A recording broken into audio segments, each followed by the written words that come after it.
ഷെയ്ഡാണ്. ഒരു bluish green പോലെ കാണുന്നത് അതല്ല, ഒരു ഗ്രീൻ ആണ് വരുന്നത്. വൈറ്റ് പ്രിന്റ് പോയിട്ടുണ്ട്. ചെറിയൊരു ഫ്ലവറിന്റെ പ്രിന്റ് ആണ്. ഫ്രണ്ട് ആൻഡ് ബാക്ക് റൗണ്ടിനൊക്കെ 3/4 സ്ലീവ് വരുന്നത്. കോട്ടൺ ഫാബ്രിക്, സ്ലിറ്റഡ് മോഡലാണ്. 43 ഇഞ്ച് ലെങ്ത് വരുന്നുണ്ട്. 2XL and 3XL size available. നല്ലൊരു പിങ്ക് ഷെയ്ഡ്, അതിൽ വൈറ്റ് ഫ്ലവറിന്റെ പ്രിന്റ് ആണ് പോയിരിക്കുന്നത്. Front and back round neck വരുന്നുണ്ട്. 3/4 sleeve, cotton fabric, slitted model, lining വരുന്നില്ല.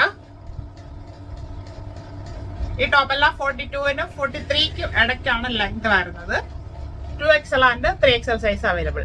കണ്ടതിന്റെ കളർ ചേഞ്ച്, ഗ്രീൻ ഷെയ്ഡ്, ഗ്രീനിൽ വൈറ്റ് ഫ്ലവറിന്റെ പ്രിന്റ് പോയിട്ടുള്ള ടൈപ്പാണ്. Front and back round neck, 3/4 sleeve വരുന്നുണ്ട്. സ്ലിറ്റഡ് മോഡലാണ്, ലൈനിങ് വരുന്നില്ല. നല്ല കട്ടിയുള്ള ഫാബ്രിക് ആണ്. 2XL and 3XL size available. Blue shade, print എല്ലാം ഒരുപോലാണ്